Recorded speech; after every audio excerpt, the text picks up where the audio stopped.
ओम नमः चंडिकाय जय। ओम श्री दुर्गाय जय नमः।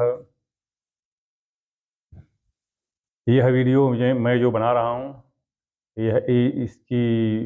इसका जो विषय वस्तु है वो एक पृथक है, लेकिन बहुत ही महत्वपूर्ण है।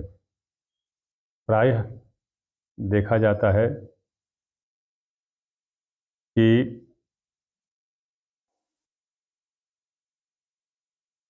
बेटा बेटी, पुत्र पुत्री जब दोनों विवाह योग्य हो जाते हैं, फिर भी उनका विवाह संभव नहीं हो पाता, नहीं, किसी भी तरह से नहीं हो पाता है। शादी किसी तरह तय होती है, कट जाती है। जो शादी की निर्धारित आयु सीमा है वो लगभग समाप्त होती चली जाती है। तो इस वीडियो में मैं यही बताऊंगा कि इसके पीछे क्या कारण है और इसका निराकरण उपाय क्या किया जा सकता है। सर्वप्रथम तो कुंडली का अच्छी तरह से विश्लेषण करवाएं। ध्यान दें, मैं अपने फेसबुक के पेज विधि विज्ञान तथा इस जो वीडियो बना रहा हूँ, तो इनमें से जो पिछले कई वीडियो में मैं बता चुका हूँ कि कंप्यूटर की कुंडली किसी व्यक्ति के लिए नहीं होती, यह एक समुदाय के लिए, समुदाय मतलब एक ढेर राशि के लिए, ढेर सारे लोगों के लिए होती है, राशि के लिए, राशि खंड। तो इस राशि खंड में एक बहुत बड़ा भूभाग आ जाता है, बहुत बड़ा भूभाग, कई देश आ जाते हैं एक में, तो इसमें कई हजार, कई लाख करोड़ लोग आ जाते हैं। तो कंप्यूटर की कुंडली जो है ये राशि खंड के लिए होती है। ये इसका बहुत ही व्यापक क्षेत्र होता है, विस्तृत क्षेत्र होता है। कंप्यूटर की कुंडली से किसी व्यक्ति की के भाग्य का निर्धारण करना नितांत ही बुद्धिहीनता है। तो एक जो हाथ से, हाथ से का मतलब किसी पंडित द्वारा अपने गणित और क्रिया आदि के द्वारा गणना करके बनाई गई कुंडली हो, तो वही व्यक्तिगत होती है। इसका मैं वर्णन अपने कई लेखों जो फेसबुक के पेज पर है और वीडियो में भी कर चुका हूँ, उदाहरण सहित और तर्क और सिद्धांत सहित मैं इसको दे चुका हूँ। तो जो भी हो, आगे मैं बताता हूँ कि पहले कुंडली का अच्छी तरह से विश्लेषण, सूक्ष्म अवलोकन करें। प्रायः शादी विवाह के संबंध में कुंडली के 4 चीज़ों को ध्यान से देखना होता है। क्या चीज़ होते हैं? पहला लग्न, दूसरा द्वितीय भाव, तीसरा सप्तम भाव और चौथा शुक्र ग्रह। तो द्वितीय भाव, सप्तम भाव, शुक्र ग्रह और लग्न।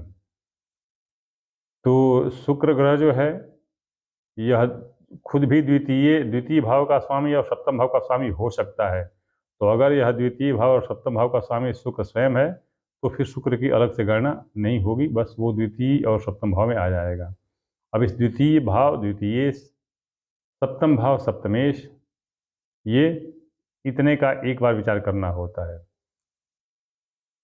यदि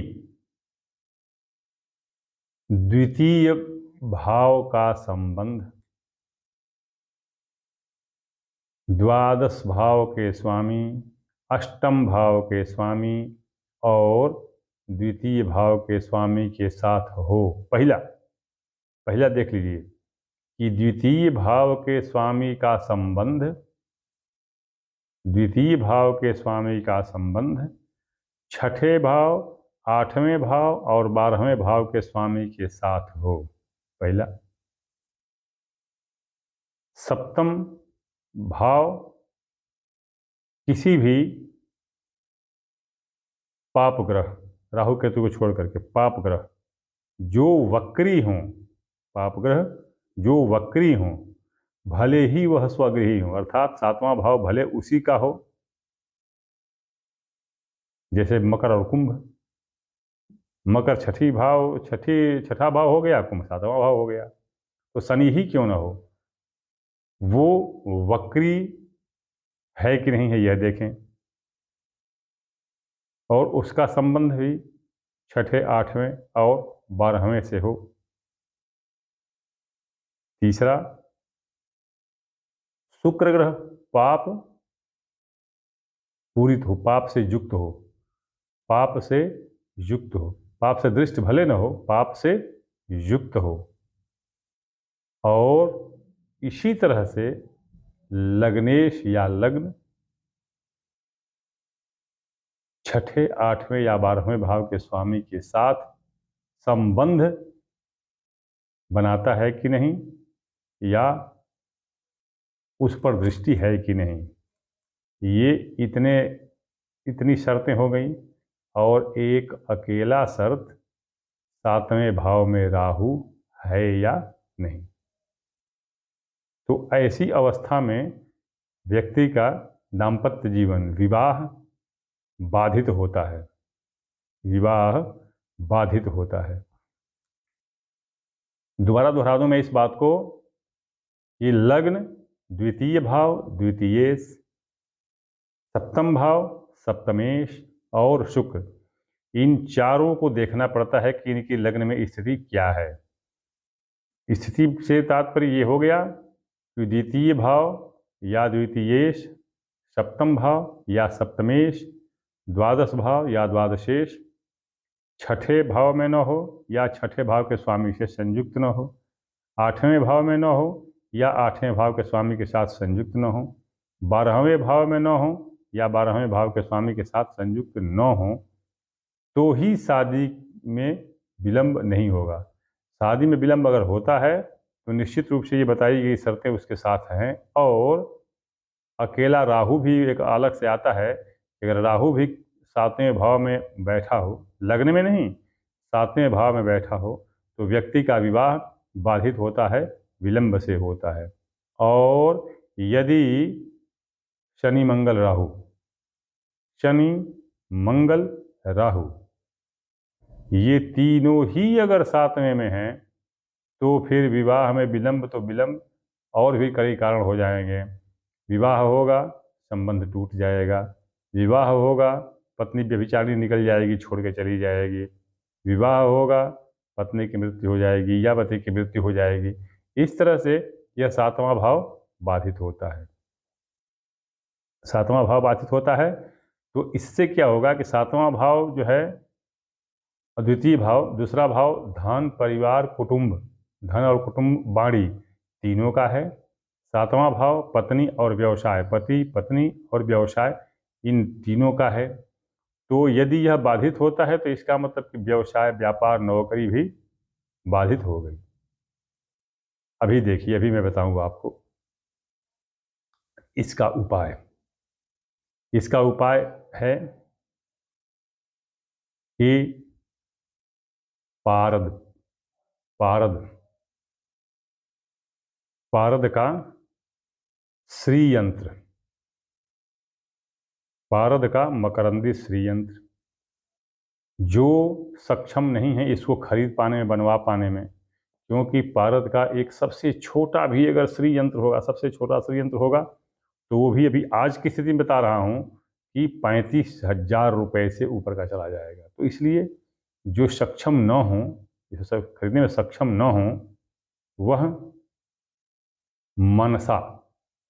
वह मनसा एक देवी हैं, मनसा देवी की शांति करावें, जाप करावें, उसकी आहुति करावें,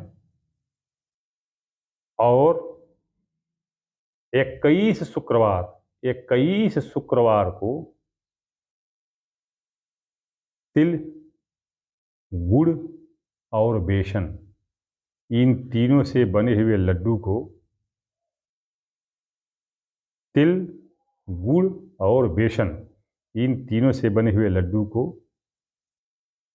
बृहस्पतिवार के दिन, शुक्रवार के दिन, दोनों में जो संभव हो, भर तक ये शुक्रवार को ही होना चाहिए, तो शुक्रवार के दिन ये गाय को खिलावें और कात्यायनी मनसा देवी का पूजन अर्चन करें। मनसा देवी का मंत्र जिसको ज्ञात हो ठीक है, नहीं ज्ञात हो तो इसको पंचांग आदि में मिल सकता है। यहाँ पर मेरे पढ़ने से कोई लाभ नहीं है, इसको लिख करके बताना पड़ेगा, लिख करके बताना पड़ेगा। तो मनसा देवी का मैं अगर संभव हो सका तो फेसबुक पर डाल दूंगा।